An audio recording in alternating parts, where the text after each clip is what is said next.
Hello दोस्तों, welcome to the my YouTube channel educational point. स्वागत है आपका मेरे इस नए वीडियो में।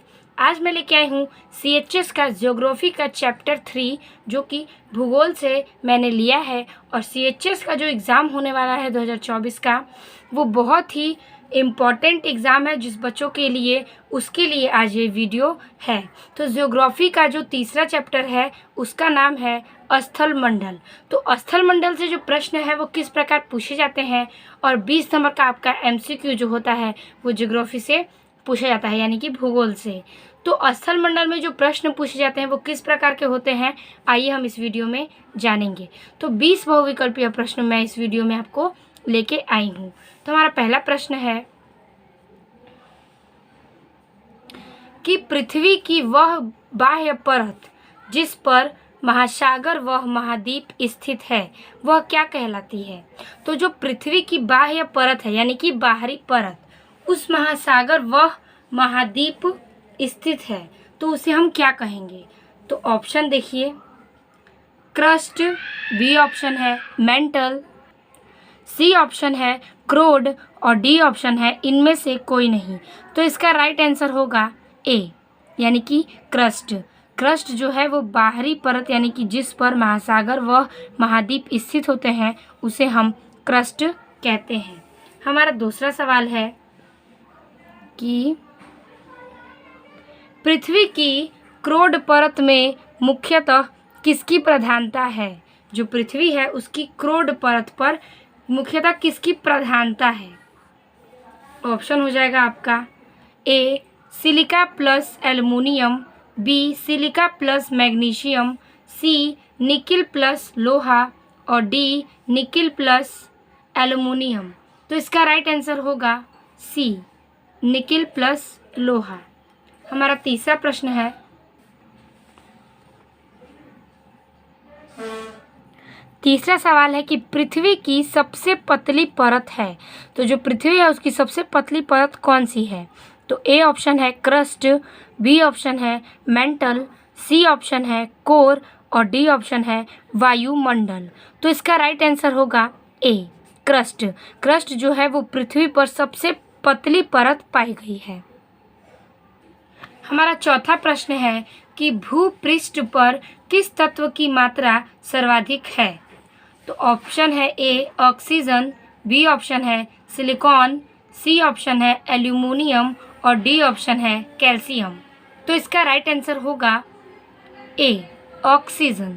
ऑक्सीजन जो है वो भूपृष्ठ पर तत्व की मात्रा सर्वाधिक होती है, वो है ऑक्सीजन की। हमारा पांचवा प्रश्न है कि निम्नलिखित में से चट्टान का निर्माण लावा या मैग्ना जमने से होता है। तो जो निम्न है, यानी कि इन चारों में से जो किस चट्टान का निर्माण, यानी कि कौन से चट्टान का निर्माण लावा या मैग्ना के जमने से होता है। ऑप्शन ए है आग्नेय चट्टान, ऑप्शन बी है अवसादी चट्टान, ऑप्शन सी है कायांतरित चट्टान और ऑप्शन डी है इनमें से कोई नहीं। तो इसका राइट आंसर होगा ए, आग्नेय चट्टान। हमारा छठवां सवाल है कि किस चट्टान के क्षरण से काली मिट्टी क्षेत्र का निर्माण होता है। Option A granite, option B basalt, option C परतदार, ऑप्शन डी पेगमेटाइट। तो इसका राइट आंसर होगा बी, बेसाल्ट। बेसाल्ट जो है वो चट्टान के क्षरण से काली मिट्टी क्षेत्र का निर्माण करता है। हमारा सातवां सवाल है कि बलुआ व चूना पत्थर, यानी कि बालू व चूना पत्थर मुख्यतः किस चट्टान के उदाहरण हैं। ऑप्शन ए आग्नेय चट्टान, ऑप्शन बी अवसादी चट्टान, ऑप्शन सी कायांतरित चट्टान, ऑप्शन डी इनमें से कोई नहीं। तो इसका राइट आंसर है ऑप्शन बी, अवसादी चट्टान, जो कि बालू व चूना पत्थर के चट्टानों का उदाहरण है। हमारा आठवां प्रश्न है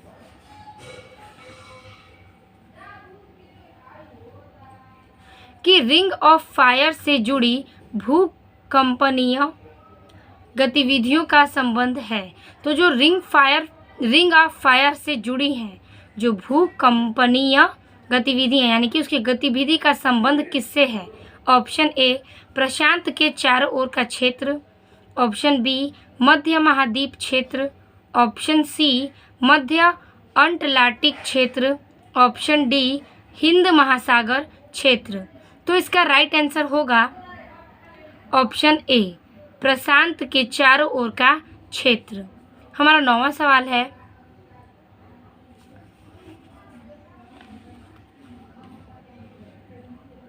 कि पृथ्वी पर अधिकांश सक्रिय ज्वालामुखी किस क्षेत्र में स्थित है। ये बहुत ही इम्पोर्टेंट सवाल है और पूछे गए सवाल है CHS में कि पृथ्वी पर अधिकांश सक्रिय ज्वालामुखी किस क्षेत्र में स्थित है। Option A Europe, option B प्रशांत महासागर, option C Africa, option D दक्षिणी अमेरिका। तो इसका राइट आंसर होगा ऑप्शन बी प्रशांत महासागर। हमारा 10वां प्रश्न है कि भूकंप उत्पत्ति केंद्र को कहते हैं। तो भूकंप उत्पत्ति केंद्र को क्या कहते हैं।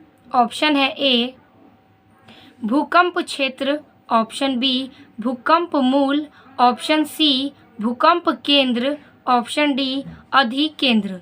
तो इसका राइट आंसर होगा ऑप्शन डी अधिकेंद्र। हमारा 11वां प्रश्न है कि भूकंप उद्गम केंद्र से ऊपर के क्षेत्र को कहते हैं। तो भूकंप उद्ग्रह क्षेत्र से ऊपर के क्षेत्र को क्या कहते हैं। ऑप्शन ए अपकेंद्र, ऑप्शन बी अधिकेंद्र, ऑप्शन सी भूकंप केंद्र, ऑप्शन डी इनमें से कोई नहीं। तो इसका राइट आंसर होगा ऑप्शन डी इनमें से कोई नहीं। हमारा 12वां सवाल है कि भूकंप तरंगों का अभिलेख करता है।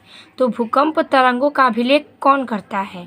Option A barograph, option B hygrograph, option C seismograph, option D pantograph. तो इसका राइट आंसर होगा ऑप्शन सी सिस्मोग्राफ।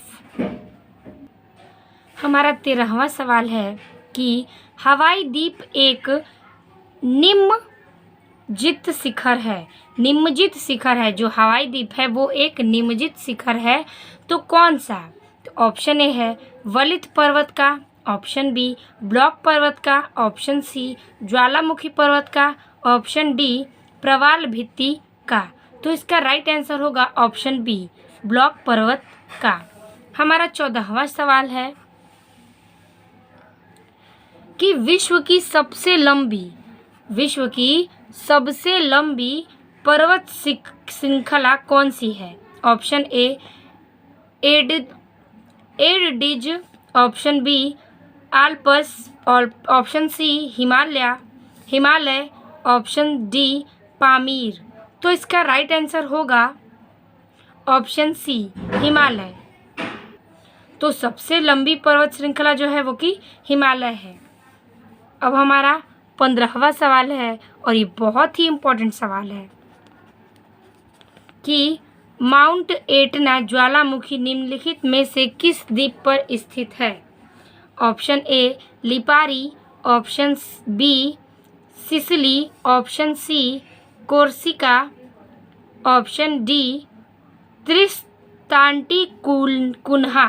तो इसका राइट आंसर होगा ऑप्शन बी सिसिली। हमारा 16वां सवाल है कि अनातोलिया का पठार कहाँ स्थित है।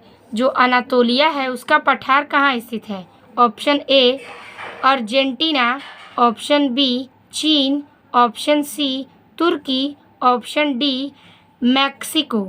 तो इसका राइट आंसर होगा ऑप्शन सी तुर्की।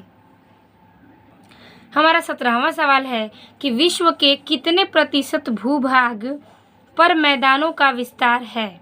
तो विश्व के कितने प्रतिशत भूभाग पर मैदानों का विस्तार है। तो ऑप्शन ए है 23%, ऑप्शन बी 31%, ऑप्शन सी 41% और ऑप्शन डी 50%। तो इसका राइट आंसर होगा ऑप्शन सी 41%। हमारा 18वां प्रश्न है कि अफ्रीका में पाए जाने वाले उष्ण कटिबंधीय घास के मैदानों को क्या कहा जाता है? तो जो अफ्रीका में पाए जाते हैं वो उष्ण कटिबंधीय घास, यानी कि उस घास को क्या कहा जाता है? ऑप्शन ए है savanna, option B Campos, option C prairie, option D downs. तो इसका राइट आंसर होगा ऑप्शन ए सवाना, यानी कि जो सवाना है वो अफ्रीका में पाए जाने वाले उष्ण कटिबंधीय घास के मैदानों को कहते हैं। हमारा 19वां प्रश्न है कि निम्न में से कौन शीतोष्ण कटिबंधीय घास भूमि नहीं है?